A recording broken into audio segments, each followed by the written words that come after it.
Hey guys, how's it going? I'm CJ9899 and welcome to a test of my Notifier 5000 voice system. Alright, so as you can see here, we have got a nice 3-bay Notifier 5000 that does include the voice features.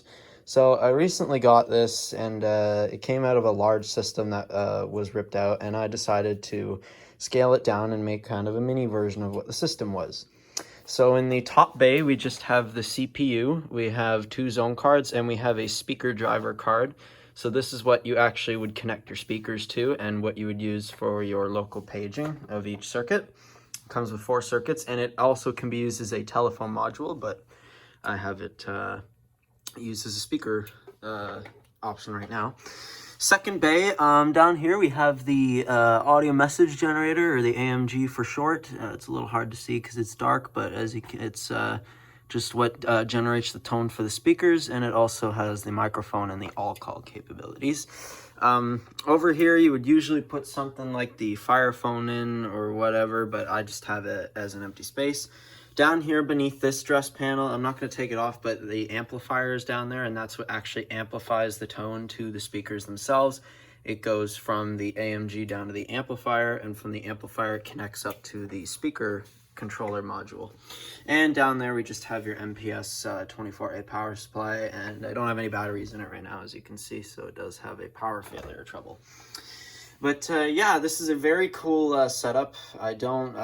Other than this one, I don't really think I've seen a 5000 voice system very often. I guess they weren't really used much in favor of the AM 2020s. So for the devices here, we have a Siemens rebrand of a Wheelock speaker strobe with its included back box. I don't know what the model number of it is. It's very long and very strange for what it is, but it does also have bilingual French-English lettering, which is pretty cool.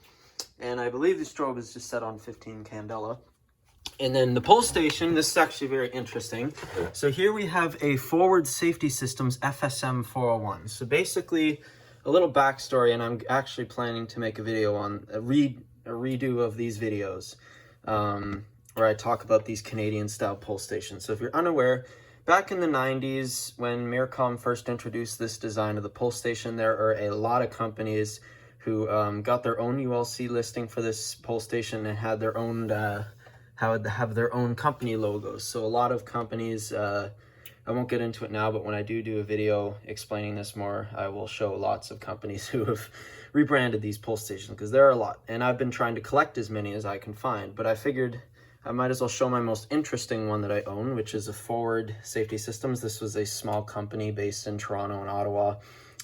This pull station is from August 1997, and obviously Forward isn't around anymore as far as I can tell. But nonetheless, it's pretty cool. It's just your standard single-stage conventional model. So yeah, the system is set on slow whoop only, and I will also give a demonstration of the microphone. So here we go.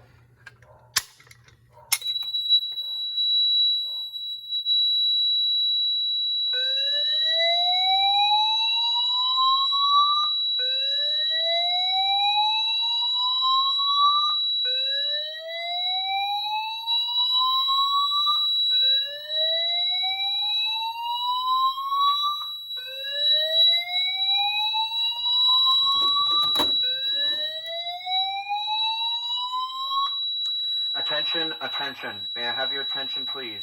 The following signals you hear are only a test. Please disregard. Thank you.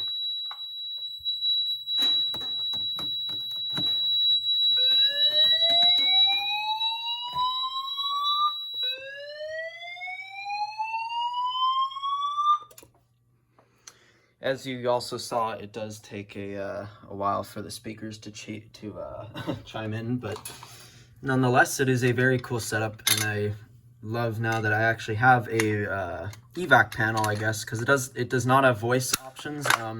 There are voice options for this AMG, but you need to install an extra chip in it to have it do that, but this one does not have that. But oh, it's no big deal. So let me just do a reset, and then I'll demonstrate the paging option just for whatever, and then that'll probably end the video there. So do a reset. Also, sorry if I'm talking a little weird. I actually had my wisdom teeth out yesterday, so Just a slow process of recovering, but I'm feeling fine right now. I'll just wait for the battery trouble to come back in. There we go. And I'll just give a demonstration of the page. So you just select the speaker circuit you want to do with the button. So there we go. Test, test, 1, 2, 3. Thank you. And then it would be the same with the all call. Now the interesting thing with the all call button is it actually activates the strobe as well. 1, 2, 3, testing, 1, 2, 3. Okay, so now I'm actually going to take off the dress panels and show a little bit of the inside as to how this panel works and how it's all hooked up. So bear with me. Okay, so now we have the panel opened up here. So as you can see, again, up here you've got all your zone cards and your CPU. You just have your terminals, and then here you have your NAC circuit. Back there you have your RS-485 communications, which goes down to the AMG. And from the AMG, normally you're supposed to, if the amplifier is mounted in the cabinet, you're supposed to use that audio output jumper. But honestly, to me, it doesn't really matter. So I just took the audio output cable. This is how you would do it if the amps were located in a separate tub somewhere else. But again, it doesn't really matter. So you have your audio out. That goes into the amplifier. And then here, if you only have the one amplifier, there is a big, I forget what the value resistor it is, but it's a resistor you'd put on your last amplifier just to keep it happy. And then here you have your audio output that goes up moretted here into these two plugs that go into the speaker driver card. And then down here we just have, you know, your power for your CPU from the power supply, and then another power cable that goes to the AMG. And I should also note, so you got your AC power that is jumpered from there up to the amp. And also the batteries are shared, and there is a little pin right here to use to have trouble communications between the AMG and the amp, but I have that disabled because every time, you'll see here shortly, anytime the battery trouble light comes on, it puts the amp in trouble, which keeps sending a trouble to the panel. So basically, if I were to have that hooked up, the panel would constantly be going into trouble, and I just didn't want to keep acknowledging it. So, but yeah, that's kind of how the insides of these work. It looks a little complicated, like if you've never seen one before, but honestly, when you get down to it, it's really not that bad.